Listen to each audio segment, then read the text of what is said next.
नमस्कार साथियों, मैं हूं सचिन कुमार निगम। एक बार फिर आपका नित्य क्लास में हार्दिक स्वागत है, अभिनंदन। कैसे हैं दोस्तों? आप आशा करता हूं कि आप अच्छे होंगे।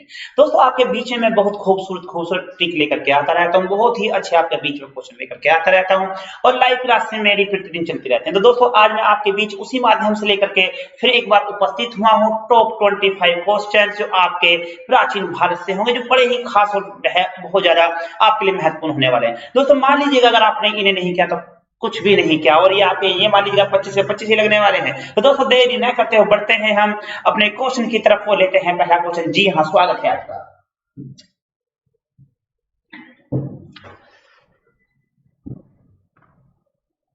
ये आपके लिए खास हो सकता है, आप देख सकते हैं यहाँ पर बेहद खास। जी हाँ, स्वागत है आपका नित्य क्लास के चैनल।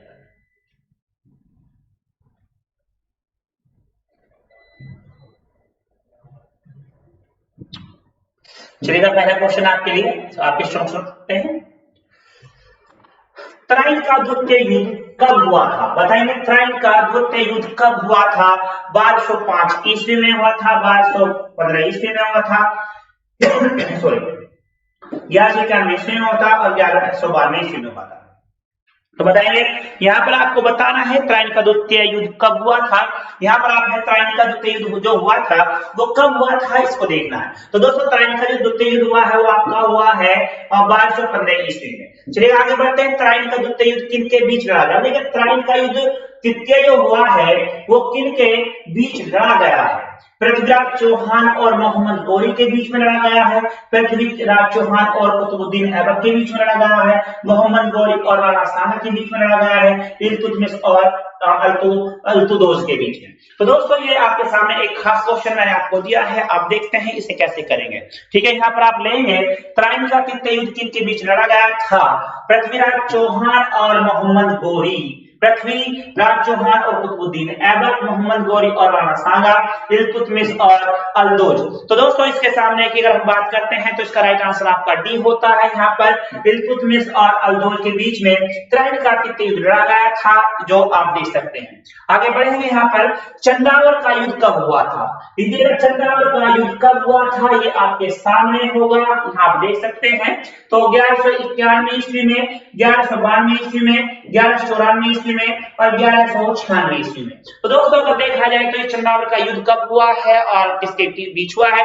अगर देखा जाए तो ये गौरी के द्वारा लगा एक युद्ध था, जिसने पहला युद्ध आप देख सकते हैं 1175 में, 1178 में और 1191 में। 1178 और 91 में दोनों युद्धों को हारा। 1178 का जो युद्ध है उसमें आप देख सकते हैं 88 का जो युद्ध है उसमें क्या हुआ है, यह हार गया है। ठीक है, उसके बाद में 91 वाले में पृथ्वीराज चौहान से बुरी तरफ हारा है। इसके बाद में ये आकर के आगे जीता है। तो यहाँ पर आप देखेंगे जो 94 वाला युद्ध है ये आपका चंदावर का युद्ध हुआ था और इसे उसने जीता था। दोस्तों, आगे बढ़ते हैं। चंदावर का युद्ध किन बीच लड़ा गया? देखिए, चंदावर का युद्ध किन के बीच लड़ा गया था, ये क्वेश्चन आपके सामने होगा। ठीक है, चंदावर का युद्ध किन के बीच लड़ा गया है? मोहम्मद गौरी और जयचंद के बीच में लड़ा गया है। ठीक है, कुतुबुद्दीन ऐबक और राणा सांगा के बीच में लड़ा गया है। मोहम्मद गौरी और भीम प्रथम के बीच में लड़ा गया है। कुतुबुद्दीन ऐबक और जयचंद के बीच में लड़ा गया है। तो क्वेश्चन आप यहाँ पर देखेंगे, कुतुबुद्दीन ऐबक और राणा सांगा का यहाँ पर नहीं होता है, इसको भी काट सकते हैं आप। मोहम्मद गौरी और प्रथम से नहीं बल्कि द्वितीय से हुआ था, ये भी गलत हुआ। कुतुबुद्दीन ऐबक और जयचंद, इसको भी काटेंगे। तो राइट आंसर आपको मोहम्मद गौरी और जयचंद के बीच में हुआ था 1194 ईस्वी में। ठीक है, अगला होगा आपके बीच में। खानवा का युद्ध किन के बीच हुआ था? खानवा का युद्ध किन के बीच हुआ था? इब्राहिम लोदी और राणा सांगा के बीच में हुआ था। बाबर और राणा सांगा के बीच में हुआ था। इब्राहिम लोदी और मोदनी राय के बीच में हुआ था। बाबर और मोदनी राय के बीच में हुआ था। खानवा का युद्ध किन के बीच हुआ था? इब्राहिम लोदी और राणा सांगा, बाबर और राणा सांगा, इब्राहिम लोदी और मेदिनी राय है, बाबर और मेदिनी राय है। तो क्वेश्चन नंबर आपके सामने 5 है, 5 को आपको बताना है। तो हम यहाँ देख रहे हैं खानवा का जो लड़ा गया है, कहते हैं ना, आया पानी पिया, खाया लेटा और मर गया, सोया और चला गया। तो इस तरह से आप देखेंगे तो सब बातें जो जुड़ी हुई हैं वो खानवा की जो बातें जुड़ी हुई है, खान की जो बातें जुड़ी गई हैं वो बाबर से जोड़ी गई हैं। अब क्वेश्चन नंबर 5 आपके सामने बाबर की यहाँ पर बात करते हैं तो बाबर और राणा सांगा के बीच में यह लड़ा गया था। क्वेश्चन नंबर आपके पास में यहाँ पर 5 का राइट आंसर बी होता है। आगे लेंगे, चंदेरी का युद्ध किनके बीच हुआ था? देखिए, चंदेरी का युद्ध किनके बीच हुआ था, ये आपको यहाँ पर देखना है। हुमायूं और मेदिनी राय है, बाबर और मेदिनी राय है, बाबर और शेरशाह है, शेरशाह और मेदिनी राय है। तो यहाँ पर आप देखें मेदिनी राय का युद्ध किन के बीच हुआ था, हुमायूं और मेदिनी राय है, बाबर और मेदिनी राय है, बाबर और शेरशाह है, शेरशाह और मेदिनी राय है। तो दोस्तों यहाँ पर आप पाएंगे इसका राइट आंसर क्वेश्चन नंबर 6 आपको मैंने दिया है। 6 में आपको बताना चंद्रिका युद्ध के बीच हुआ था। तो यहाँ बाबर और मेदिनी राय है आपका, बाबर और शेरशाह है, शेरशाह और मेदिनी राय है, हुमायूं और मेदिनी राय है। तो क्वेश्चन नंबर 6 आप देखेंगे यहाँ पर बाबर और मेदिनी राय, इसका राइट आंसर आपके सामने है, आपके समक्ष रखा जाता है। ये इसका राइट आंसर आपका यहाँ पर हो जाता है दोस्तों। चलेगा, क्वेश्चन आपको दिया जाता है, अगला क्वेश्चन लीजिएगा।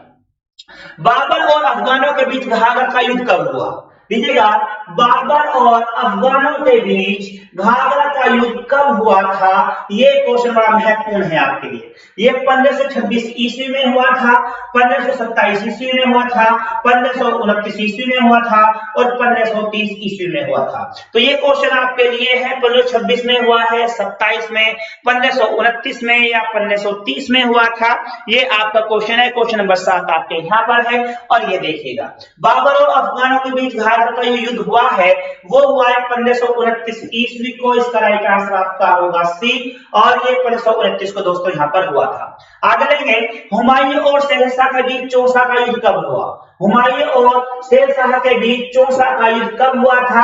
1539 ईस्वी में, 1537 ईस्वी में, 1535 ईस्वी में और 1533 ईस्वी में। देखिएगा, बाबर की मृत्यु आपके 1530 में हो गई थी। उसके बाद हुमायूं गद्दी पर बैठा और हुमायूं का ये युद्ध था। अब हुमायूं ने इसे कब लड़ा है?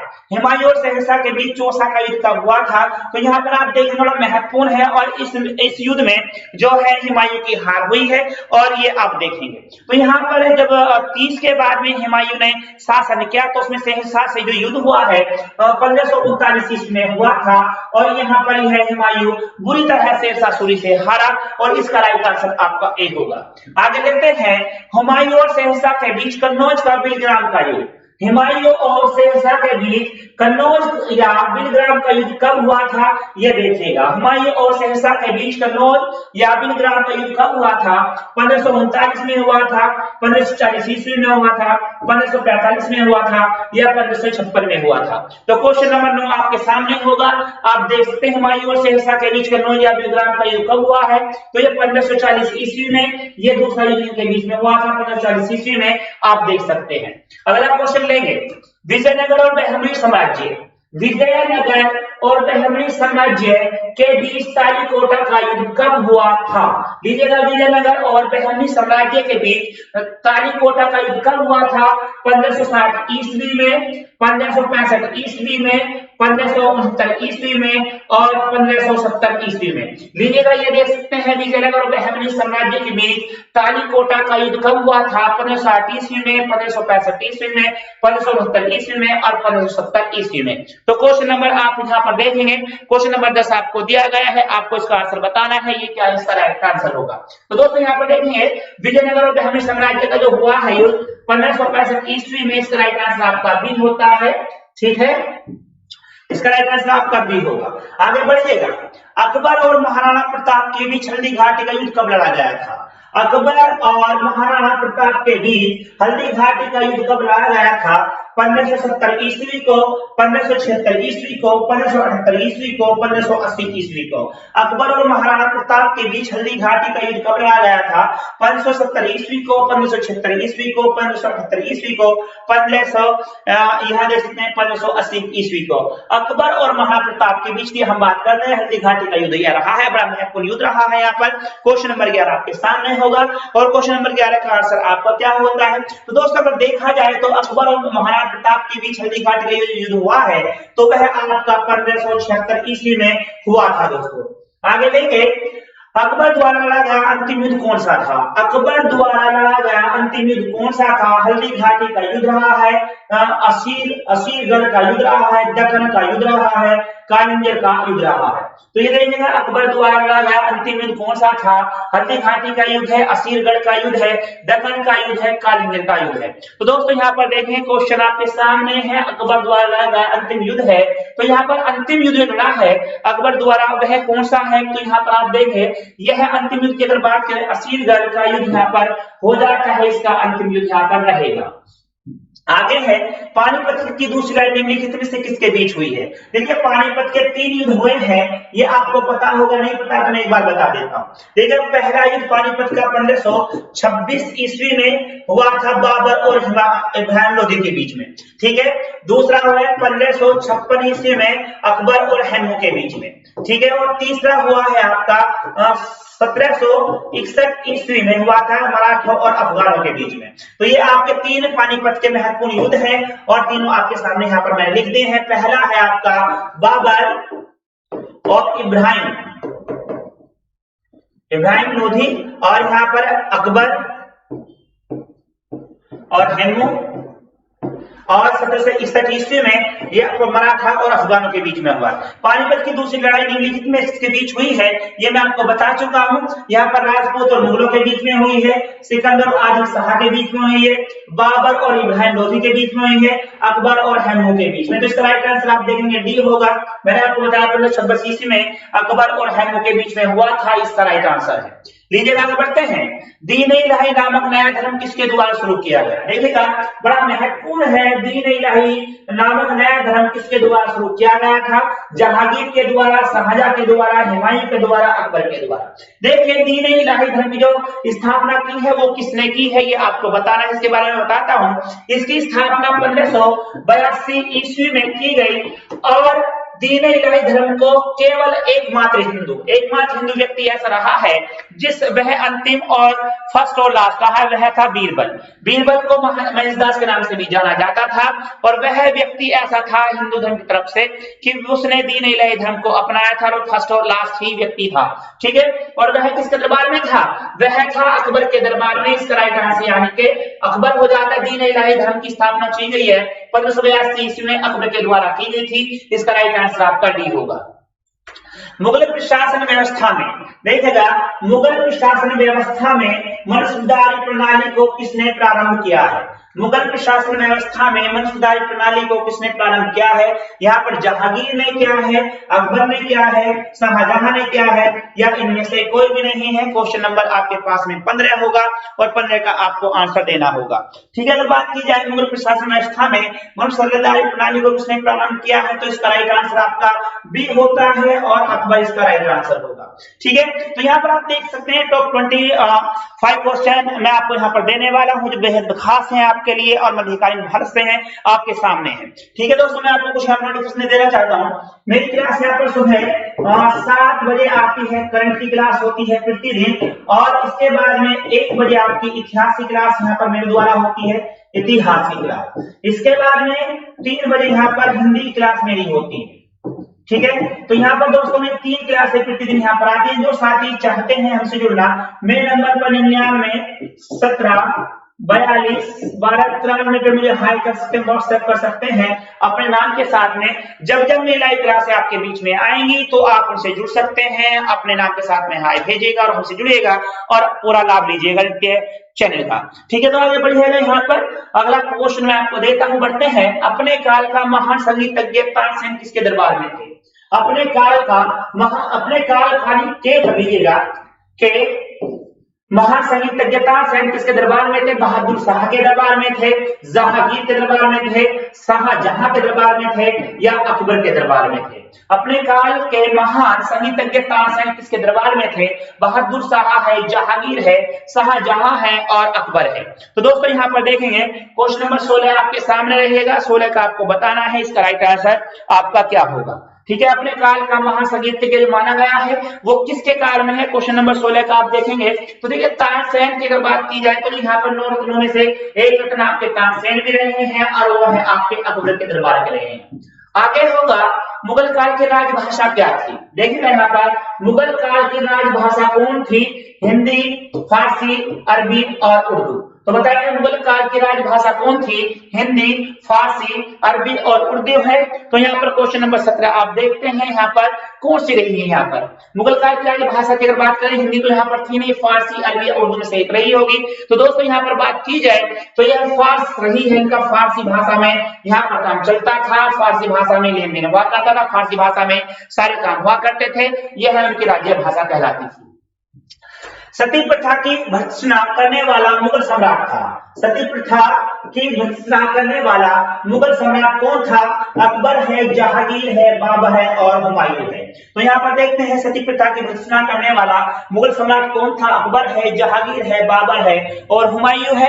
इसमें से आपको बताना है कौन सा इसका राइट आंसर आपका होगा और कौन सा में चुनने वाले हैं। तो क्वेश्चन आपको दिया गया है यहाँ पर 18 में आप रखेंगे। तो सती प्रथा का जो खुल करके विरोध किया है वो मिश्रण जो की गई है वो आपकी अकबर के द्वारा की गई है। राइट आंसर इसका ए होता है यहाँ पर। और अकबर के जन्म की बात करें तो अकबर का जन्म 1540 ईस्वी में हुआ था। 1556 ईस्वी में राजगद्दी पर बैठा और 1605 तक ये राजगद्दी पर रहा और उसके बाद मृत्यु को प्राप्त हो गया।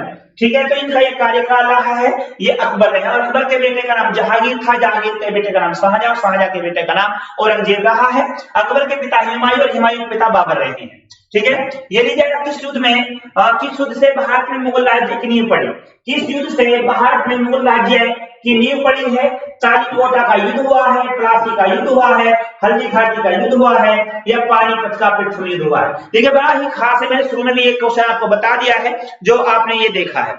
तो यहाँ पर देखेंगे किस युद्ध में भारत में मुगल राज्य की नींव पड़ी है। तो यहाँ पर तालीकोटा का युद्ध नहीं होता, ठीक है, प्लासी का युद्ध भी नहीं है, हल्दी घाटी का भी नहीं है, पानीपत का यहाँ पर युद्ध होता है। पानीपत का जो प्रथम युद्ध हुआ है उससे पानीपत का प्रथम युद्ध कब हुआ है? मैंने बताया था आपको 1526 ईस्वी में हुआ था दोस्तों। ठीक है, अब ये किसके द्वारा हुआ? बाबर और इब्राहिम लोदी थे और बाबर के पिता का नाम था उमर शेख मिर्जा। ठीक है, उमर शेख मिर्जा था और उमर शेख मिर्जा के पिता का नाम था मिर्जा सुल्तान। ये आपसे कई बार पूछ लिया जाता है कि बाबर के पिता का नाम क्या था? तो मिर्जा का नाम था उमर शेख मिर्जा और उमर शेख मिर्जा के पिता का नाम था मिर्जा सुल्तान। ठीक है, तो देखिएगा इस वंशावली को याद कर सकते हैं। मिर्जा सुल्तान, उमर शेख मिर्जा, बाबर, हुमायूं, अकबर, जहांगीर, शाहजहां और औरंगजेब, ये इनकी वंशावली दोस्तों आपके सामने है। ठीक है, आगे बढ़ते हैं। निम्नलिखित में से किसने अकबर की जीवन कथा लिखी थी? बताइए यहाँ पर निम्नलिखित में से किसने अकबर की जीवन कथा लिखी थी? अब्दुल फजल ने, बीरबल ने, फैजी ने, इनमें से कोई भी नहीं है। निम्नलिखित में से किसने अकबर की जीवन कथा लिखी थी?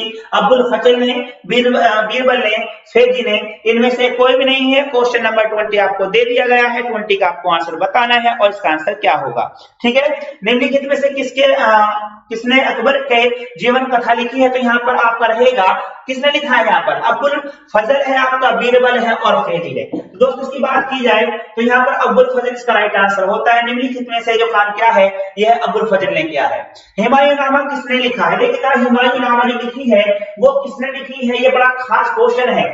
ठीक है, क्योंकि अधिकतर राजाओं ने खुद ली है या उनके फिर कवियों ने लिखी है, दरबारी कवियों ने लिखी है, लेकिन यहाँ पर एक अलग ही तरह आपके सामने आने वाला है, मैं आपको बताता हूँ। ठीक है, मुमताज महल ने, जी नहीं, मुमताज महल ने नहीं लिखा है। रोशन आरा इनकी बेटी का नाम है, इन्होंने भी नहीं लिखा है इसे। गुलबदन बेगम इनकी बहन है, ठीक है, इन्होंने नाम आ सकता है। और जहां आरा ये भी इनकी बेटी है, इन्होंने भी नहीं लिखा। तो यानी कि गुलबदन बेगम जो है, ठीक है, रोशन आरा बेगम और जहां आरा बेगम ये बेटी है और गुलबदन बेगम इनकी बहन है। तो हुमायूंनामा को जो लिखा है वो गुलबदन बेगम ने लिखा है, यानी कि अकबर की बुआ जी ने लिखा था। ठीक है, आगे बढ़ेंगे। अकबर के शासन में महाभारत का फारसी भाषा में अनुवाद किया गया था। अकबर के शासन में महाभारत का फारसी भाषा में अनुवाद किया गया था, वह किस नाम से जाना जाता है? जमनामा से, अकबरनामा से, इकबालनामा से या इनमें से कोई नहीं है। देखिए कितना खास आपके लिए क्वेश्चन है। क्वेश्चन 22 आपको दिया गया है, इसका आंसर आपको बताना है 22 का। ठीक है, देखिए अकबर के शासनकाल में महाभारत का फारसी भाषा में अनुवाद किया गया था, वह किस नाम से जाना जाता है? यहाँ पर जमनामा के नाम से जाना जाता है, अकबरनामा के और इकबालनामा के।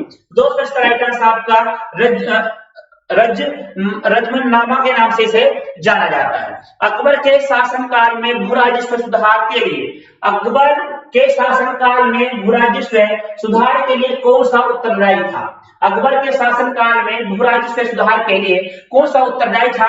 टोडर मल रहा है, बिहारी मल है, जय सिंह है और बीरबल है। तो देखते हैं अकबर के शासनकाल में भूराजस्व सुधार के लिए कौन सा उत्तरदायी था? टोडर मल है, बिहारी मल है, जय सिंह है और बीरबल है। तो दोस्तों यहाँ पर क्वेश्चन नंबर 23 आपको दिया, 25 आपके सामने होगा। 25 का आगे दीजिए। अच्छा 23 गलती से हुआ है, ठीक है। अकबर के शासनकाल में भूराजस्व सुधार के लिए कौन सा उत्तरदायी था? तो यहाँ पर आप देखेंगे 23 की अगर हम बात करते हैं तो 23 में यहाँ पर टोडर मल को इस कार्य के लिए रखा गया है, तो इसका राइट आंसर आपका ए हो जाता है। आगे लेते हैं, अकबर द्वारा बनाए गए उपासना भवन का क्या नाम था? देखिए अकबर द्वारा बनाया गया, ये बड़ा खास है आपके लिए, उपासना भवन का क्या नाम था? इबादत खाना है, बुलंद दरवाजा है, दीवान खास है, इनमें से कोई भी नहीं। तो क्वेश्चन नंबर 24 आपको बताना है। क्वेश्चन नंबर 24 आपको देखा जाए तो इबादत खाने का जो निर्माण करवाया था वो अकबर ने करवाया था, इसका राइट आंसर आपका ए हो जाएगा दोस्तों। आगे लेते हैं, किसने मुगल साम्राज्य की राजधानी को आगरा से दिल्ली स्थानांतरित किया? देखिएगा, किसने मुगल साम्राज्य की राजधानी को आगरा से दिल्ली स्थानांतरित किया है? बहादुर शाह है इसका, अकबर है, जहांआरा है और जहांगीर है। किसने मुगल साम्राज्य की राजधानी को आगरा से दिल्ली स्थानांतरित किया है? बहादुर शाह है, अकबर है, शाहजहां है और जहांगीर है। क्वेश्चन नंबर 25 आपको देखना है, यहाँ पर इसको बताएंगे किसने मुगल साम्राज्य की राजधानी को आगरा से दिल्ली स्थानांतरित किया था? वह राइट आंसर आपका शाहजहां होता है दोस्तों। तो दोस्तों ये थे आज के आपके टॉप 25 क्वेश्चन जो आपके मुगल साम्राज्य से लिए गए थे, जो आपके लिए बेहद खास थे। तो दोस्तों आपको यह क्वेश्चन कैसे लगे, कैसा लगा, ये है सेशन आपका, हमको जरूर बताइए, कमेंट कीजिएगा, लाइक कीजिएगा, शेयर कीजिएगा और चैनल को सब्सक्राइब करना बिल्कुल मत भूलिएगा। तो दोस्तों मैं सचिन कुमार निगम लेता हूं, आपसे विदा मिलता हूं अगली वीडियो में। तब तक के लिए good day, good luck, goodbye, जय हिंद।